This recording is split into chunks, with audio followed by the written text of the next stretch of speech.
हमारे बच्चे जब पढ़ लिख करके डॉक्टर और एमबीबीएस की डिग्री लेकर, इंजीनियरिंग की डिग्री लेकर डॉक्टर और इंजीनियर बन करके जब सोसाइटी में आते हैं तो उनका क्या पहचान होता है?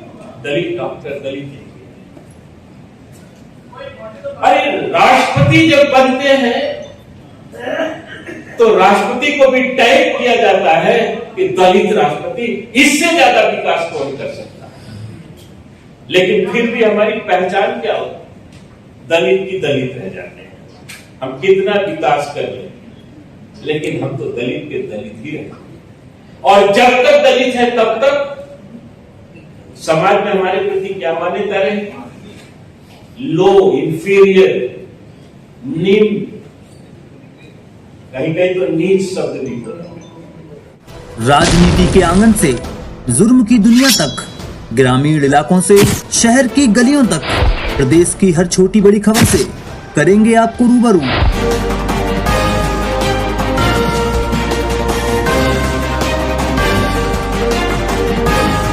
उस विशिष्ट अवसर पर, आज तो ये विशिष्ट अवसर है कि प्रीता जी का जन्मदिन भी है और संगठन का स्थापना दिवस है, लेकिन आज इस देश में भी एक बहुत बड़ी घटना हो रही है जो वो भारत के इतिहास में जोड़ा जाएगा, और वो है इस देश की पहली दलित ट्राइबल महिला राष्ट्रपति का भी पद पर स्थापित। तो ये आज का दिन विशिष्ट है, इसलिए बहुत सारे इतिहास की कड़ियां इससे जुड़ती चली जा रही हैं। और मैं इतना जरूर बताना चाहूंगा कि आप भले ही हमारे ट्राइबल कम्युनिटी से राष्ट्रपति बनी हैं,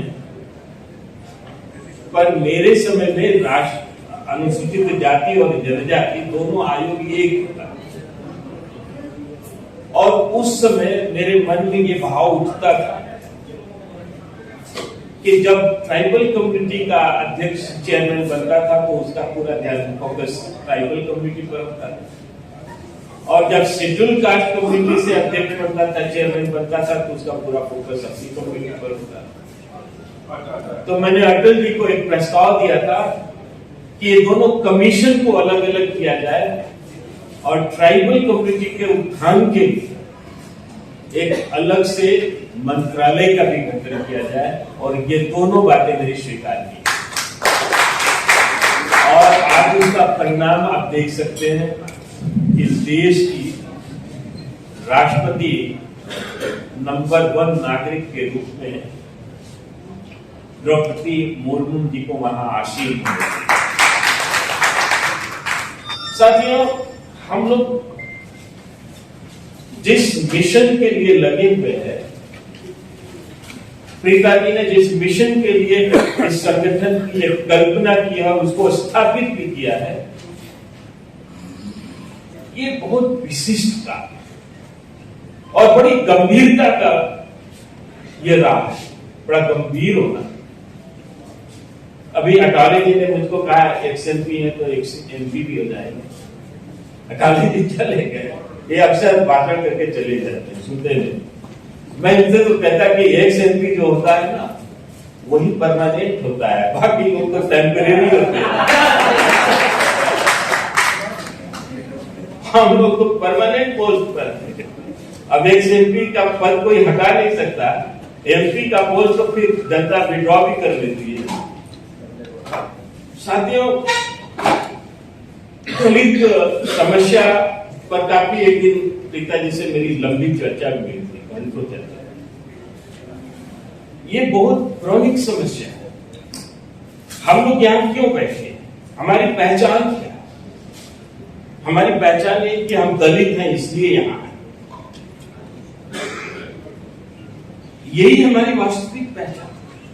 हम कितना भी विकास कर लें, अठावले जी क्या मंत्री हैं भारत सरकार में, केंद्रीय मंत्री, लेकिन दलित कोटे के मंत्री, दलित नेता। हम कितना भी विकास करें, आज कहा जाता है कि मनुष्य को विकास का अवसर मिलना चाहिए, समान अवसर। हमें समान अवसर भी डॉक्टर अम्बेडकर जी के माध्यम से मिल गया। आज हम लोग भी बराबर की कुर्सी पर बैठते हैं।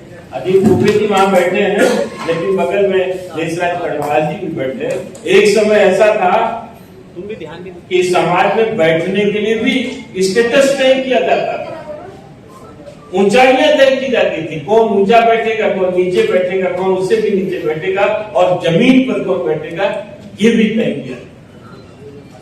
लेकिन आज तो अम्बेडकर जी की वजह से हमको पूरा और समान अवसर के लिए ही भारत का संविधान उन्होंने समान अवसर भी मिला। बावजूद इसके क्या दलित समस्या का समाधान हो गया? क्या अब इस देश में दलित समस्या नहीं है?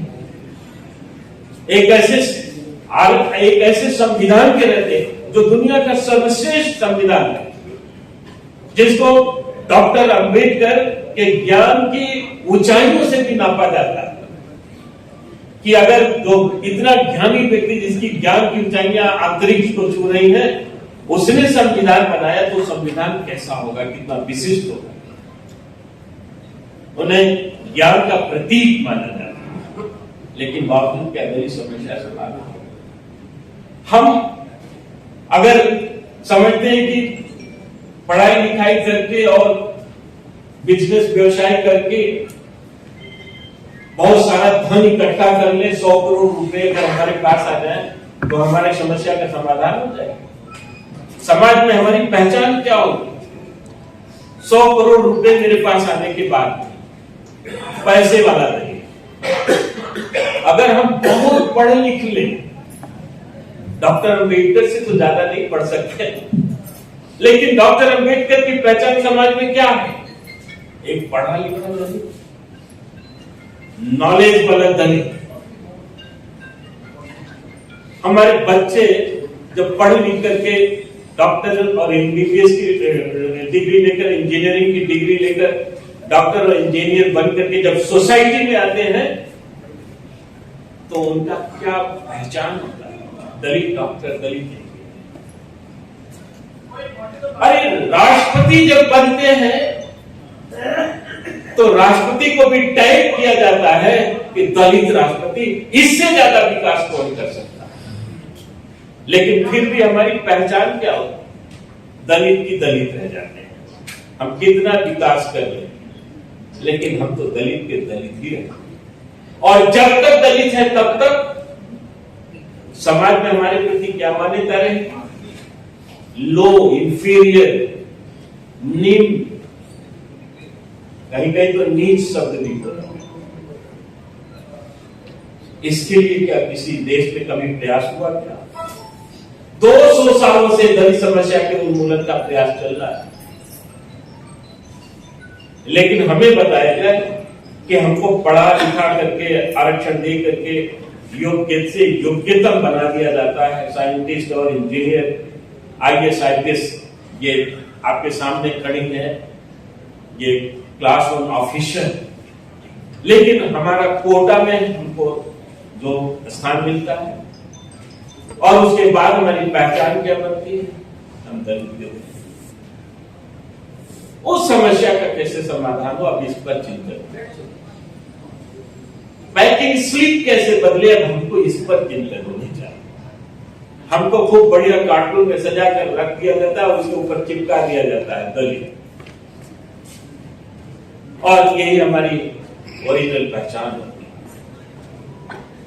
यानी मेरा ये कहना है कि हमारे पास राजनीतिक ताकत आ जाए, आर्थिक ताकत आ जाए, शैक्षणिक ताकत आ जाए, या और अन्य तरह की भी ताकतें आ जाए, तो भी हम दलित के दलित रहते हैं ना। हमारा सामाजिक स्थान निम्न ही रहता है। हमें सामाजिक ताकत कैसे मिले, हम लोग किस प्रकार से हमें सामाजिक ताकत का ट्रांसफर। एक ब्राह्मण पैदा होते ही उसे समाज में सुपीरियर का पद मिल जाता है, उसे ये माना जाता है ये श्रेष्ठ, और एक दलित पैदा होता है तो वो इंफीरियर। ये किसी और नहीं देते, ये सोसाइटी स्वयं देती है। ऑटोमेशन में है, ये ऑटोमेटिक सिस्टम है। उस ऑटोमेटिक सिस्टम में हमें सम्मान कैसे मिले, हमें सामाजिक ताकत कैसे मिले, अब इस पर चर्चा होनी चाहिए। आप लोग इंटेलेक्चुअल है, इसलिए मैं आप लोगों के समक्ष ये बातें कर रहा हूं। ये बातें मैं अन्य लोगों के साथ नहीं कर रहा। जरा विचार कीजिए, सामाजिक ताकत देना बहुत कठिन नहीं है। देखिए, मैं 2-3 उदाहरण देकर के आप लोगों को बतलाना चाहता हूं कि कैसे सामाजिक ताकत दिया जा सकता है। डॉक्टर अंबेडकर ने एक पुस्तक लिखा है कि हु वर शूद्राज। सब लोग पढ़े होंगे, शूद्र कौन, घरों में होगा। हम उस पुस्तक के गहराई में नहीं जाते, हम तो पहले ही पेज की बात करना चाहते हैं। और आज आप सब लोगों के पास अगर पुस्तक होगी तो दोबारा खोलिए, देखिए सामाजिक ताकत कैसे ट्रांसफर होता है और हमारे पूर्वजों ने किस प्रकार से कोशिश किया, लेकिन हमने आंखें खोल करके देखी है। पहली पेज पर लिखा है डॉक्टर अंबेडकर ने कि भारत के वर्तमान दलित एक प्राचीन या वैदिक कालीन शूद्र नहीं है, स्पष्ट रूप से। और जो नियम और कानून, सामाजिक नियम और कानून शूद्रों के लिए बने थे, वो दलितों के ऊपर लागू नहीं होने चाहिए। उन्होंने आगे लिखा उसी पैराग्राफ, पहले ही पेज के 3rd पैराग्राफ में बात कर, आगे लिखा कि वर्तमान दलितों का प्राचीन काल के शूद्रों से कोई लेना देना नहीं। डॉक्टर अंबेडकर हमारे मसीहा, उनकी मैं बात कर रहा हूं, मैं अपनी बात नहीं कर रहा हूं, किसी विद्वान की बात नहीं कर रहा। और उन्होंने पैराग्राफ क्लोज किया था ये कहते हुए कि भारत के इतिहासकारों को भारत के इतिहास का, विधि का समुचित ज्ञान होता तो शताब्दियों से चल रहे नरसंहार को रोका जा सकता था। ये उन्होंने लिखा है। यानी we are not Shudra. If we are not Shudra then what we are? Question is this. अगर हम शूद्र नहीं है तो हम दलित कैसे बने, क्यों बने, कहां से बने, इसके बारे में भी चिंता हमें खोजना चाहिए हमारे लोगों को। एक मैंने उपन्यास पढ़ा था, बॉर्न आइडेंटिटी। हम चाहते हैं कि हम लोगों को भी अपनी आइडेंटिटी खोजने की आवश्यकता है कि हमारी आइडेंटिटी क्या थी। क्या अगर हमारे मसीहा ने कहा कि वी आर नॉट शूद्र, हम खत्म बात। आज भी हम भाषण में करते हैं हम शूद्र हैं, हम शूद्रों के लिए होता है, शूद्रों के लिए। ये जो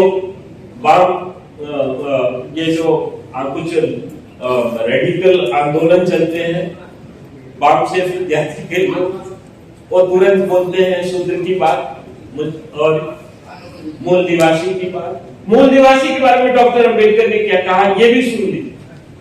ये सच बात है कि डॉक्टर अंबेडकर ने कभी मूल निवासी जो थ्योरी थी उसको एडॉप्ट किया था, इंडोर्स किया। उन्होंने माना, उन्होंने कहा था यस, हम लोग इस देश के मूल निवासी। ये सबको पता होगा आपको। और उन्होंने जो ब्रिटिश हुकूमत की तरफ से एक आर्यन थ्योरी चलाई गई थी उसका समर्थन किया।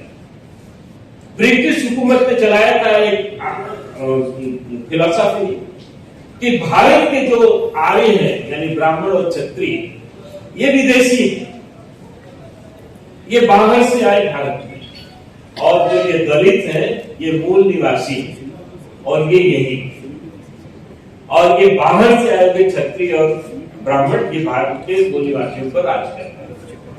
आज भी हम लोग, बहुत सारे लोग हम लोगों में से इस बात को मानते हैं, इस बात को मानते हैं कि डॉक्टर अंबेडकर, और इस थ्योरी को केवल अंग्रेजों ने नहीं कहा था, डॉक्टर अंबेडकर ने नहीं एक्सेप्ट किया था। डॉक्टर अंबेडकर ने क्यों एक्सेप्ट किया था, इसके पीछे कारण है क्योंकि तत्कालीन उस समय के सबसे बड़े विद्वान बाल गंगाधर तिलक, बाल गंगाधर, भाई आप बैठ, हाँ 5 मिनट, आप लोगों को भूख तेज तो नहीं लगी है? नहीं, हमें महत्वपूर्ण बात बताना चाहता हूँ। बहुत अच्छे बाल गंगाधर तिलक अपने समय के बहुत बड़े उद्भट विद्वान थे। गांधी जी का उनके बारे में विचार था कि बाल गंगाधर तिलक की ज्ञान की गहराई इतनी गहराई है कि वो पाताल लोक तक पहुंचे, इतना कहते। और उन्होंने कहा था कि हाँ ये बात सही है, आर्य बाहर से आए, उत्तरी ध्रुव से आए और घोड़े पर सवार होकर के आए, ऐसा भी उन्होंने कहा। अब ये बात डॉक्टर अंबेडकर को सूट की, आप ठीक कह रहे, उन्होंने भी इसको इंडोर्स कर दिया। और इस तरह से ब्रिटिशर्स तो कह ही रहे थे, उसके विद्वान घूम घूम करके पूरे दुनिया भर में, लेकिन बाल गंगाधर तिलक और डॉक्टर अंबेडकर जी ने भी इसको जब इंडोर्स किया तो ये थ्योरी बहुत गहराई तक पहुंची। लेकिन डॉक्टर अंबेडकर के बारे में ध्यान रखिएगा, एक बड़ी बात मैं कहना चाहता हूं। डॉक्टर अंबेडकर 1942 के पहले एक और डॉक्टर अंबेडकर थे, 1942 के बाद एक नए वो डॉक्टर अंबेडकर, उनके विचारों में परिवर्तन हो रहा है। 1947 में डॉक्टर अंबेडकर ने मनुस्मृति को चौराहे पर दहन किया था, ये आप सब लोग जानते हैं, ताली बजाने की बात नहीं है। सुनिए आप, डॉक्टर अंबेडकर ने मनुस्मृति के नाम पर देखिए, आप लोगों ने भी तालियां बजाई, लेकिन डॉक्टर अंबेडकर को तो समझिए, हम आज इस सभा में खड़े होकर के मैं अपनी कोई बात नहीं कह रहा हूं, जो भी मैं बात कर रहा हूं सिर्फ और सिर्फ डॉक्टर अंबेडकर की बात कर रहा हूं। डॉक्टर अंबेडकर ने 1927 में मनुस्मृति को चौराहे पर दहन किया था और कहा था सारे झगड़े की जड़ ये है, इसमें हम लोगों के बारे में बहुत इंफीरियर बातें लिखी। ये हम सब लोग जानते। क्या कोई व्यक्ति खड़ा होकर हमको ये बता सकता है यहाँ कि डॉक्टर अंबेडकर ने मनु को रिटर्न क्लीन चिट दिया था? क्या किसी को पता है?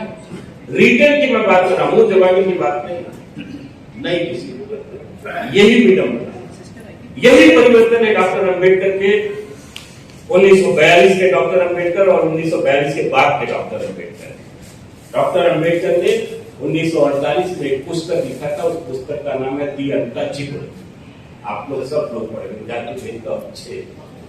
उसके पेज नंबर 100 पर उन्होंने लिखा कि देयर वाज नो अनटचेबिलिटी इन मनु इरा, मनु कालखंड में अनटचेबिलिटी नहीं थी, शूद्र और अंत्यज भी अछूत नहीं थे। ये डॉक्टर अंबेडकर की बात कर। लेकिन हम लोग एक गलत फहमी में, हमारे तो जीनियस लोग हैं, रामदास अठावले जैसे लोग हैं, रामविलास पासवान जी नहीं रहे, वैचित जैसे लोग हैं। हम लोगों को डॉक्टर अंबेडकर के बारे में भी पूरी जानकारी नहीं दी गई। और हमारे इंटेलेक्चुअल क्या करते हैं, वो भी बैठे थे, कम से कम अपने लोगों की पुस्तकें तो पढ़े। डॉक्टर अंबेडकर ने उसी पुस्तक के आखिरी पेज पर, पेज नंबर 106 पर लिखा है कि भारत में अस्पृश्यता का, हम लोगों को अस्पृश्य माना जाता है। शूद्र को डॉक्टर अंबेडकर ने लिखा कि वो अस्पृश्य नहीं होते, लेकिन दलित हम लोग तो अस्पृश्य होते हैं, छुआछूत हमारे साथ होती है। तो अंबेडकर जी ने उसी किताब के लास्ट पेज पर लिखा कि भारत के जो में अस्पृश्यता का अगर एकमात्र कारण कोई खोजा जाए, एकमात्र कारण सब लिखा, only reason behind to untouchability is beef eating, वो मांस भक्षण, और उसकी वजह से अस्पृश्यता। आप समझ सकते हैं कि भारत में अस्पृश्यता अगर वो मांस भक्षण से आई। और उन्होंने ये भी कहा कि भारत में अस्पृश्यता मेरे ख्याल से 6वीं शताब्दी से था। तो ये सारी चीजें प्रमाण से जो चीख कर कहते हैं कि कहीं ना कहीं दलित समाज के साथ खेल हो रहा है, और उस खेल में हम लोग मोहरे बने हुए हैं और हम लोग को कोई खेल रहा है। बंधुओं, आज हिंदू समाज को अगर देखें और हिंदू समाज की फैब्रिक्स को देखें, ताने और बाने को देखें, तो 4 वर्ण हैं, 117 गोत्र है, 6,500 जातियां हैं और 50,000 से ज्यादा उपजातियां हैं।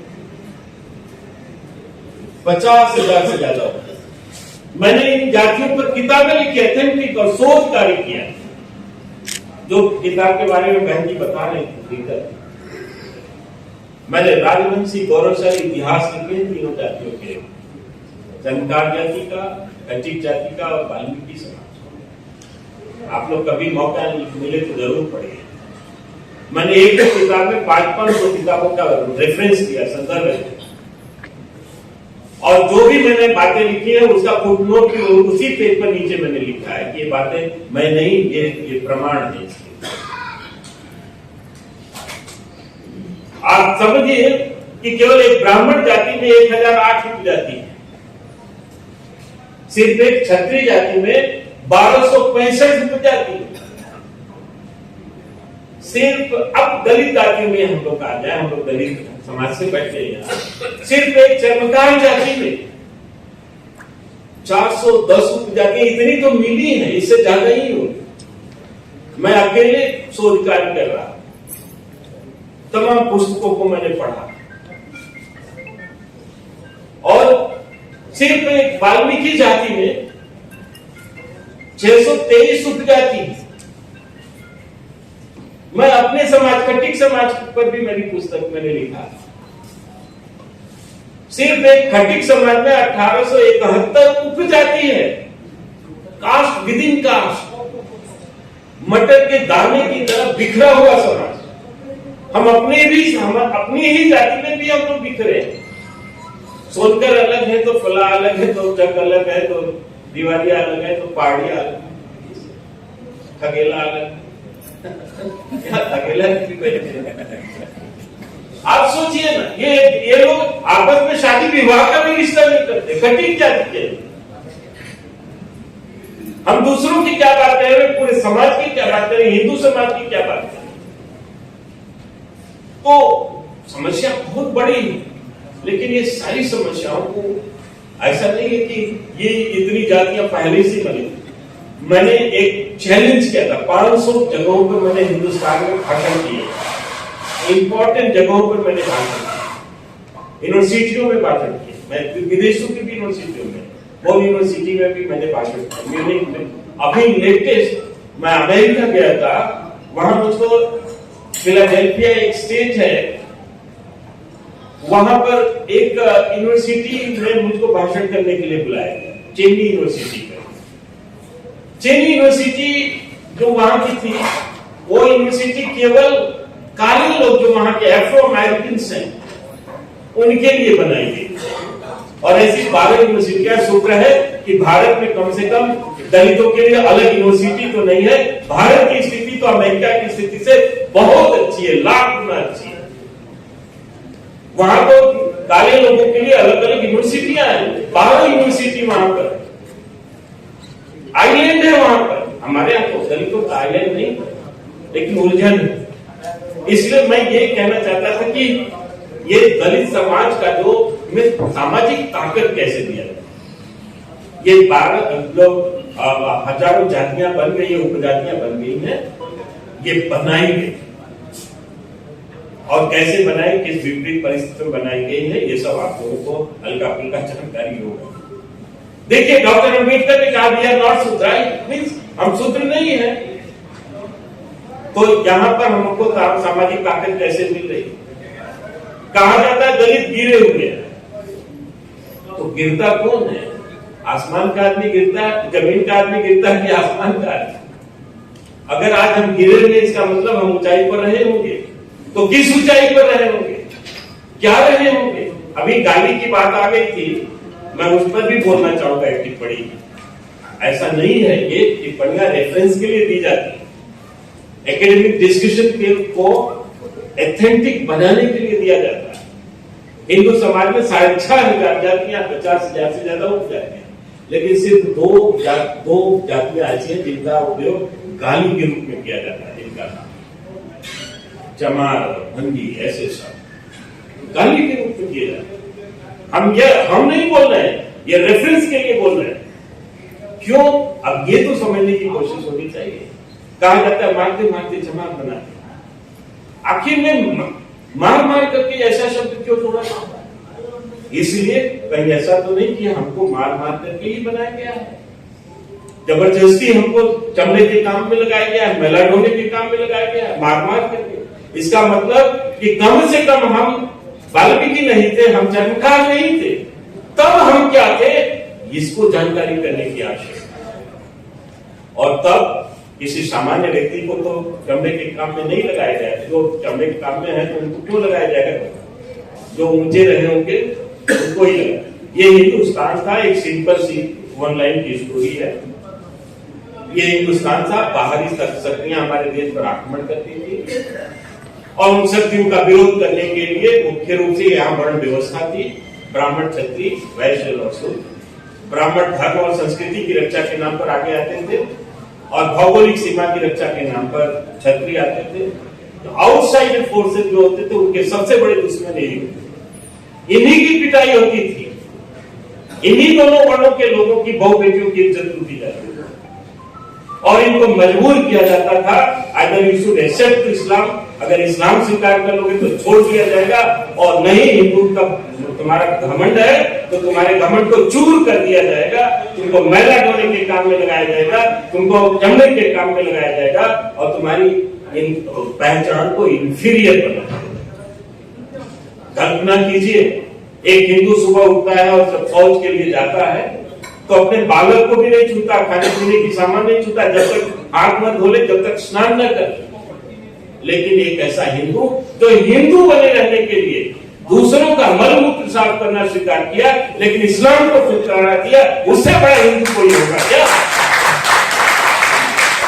ये गौरव है हमारे समाज में। एक हिंदू गाय को अपनी मां समझता है, लेकिन एक ऐसा हिंदू जो उसी गाय का चमड़ा छीनने के लिए स्वीकार किया, लेकिन इस्लाम को ठुकरा दिया, उससे बड़ा हिंदू होगा क्या कोई समाज? लेकिन आज उन लोगों को इंफीरियर उनकी पहचान बना करके वाल्मीकि और चंद्रकार के रूप में देखा, ये दुर्भाग्य है भारत का, और यही भारत का दुर्भाग्य आज नहीं तो कल समाप्त करना होगा।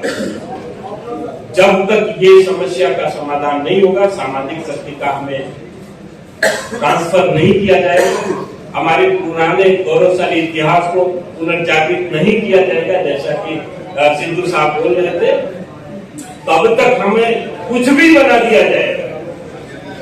हम इस देश के राष्ट्रपति बन जाए, प्राइम मिनिस्टर बन जाए, मंत्री बन जाए, लेकिन हमारी पहचान तो दलित की है। इसलिए हमें इन सब विषय पर आगे काम करना चाहिए। समय बहुत हो गया है। मैं अपनी वाणी को इसी अपेक्षा के साथ विराम दूंगा कि अगर कभी मौका मिला तो हम लोग जरूर इन सब बातों को और आगे बढ़ाएंगे।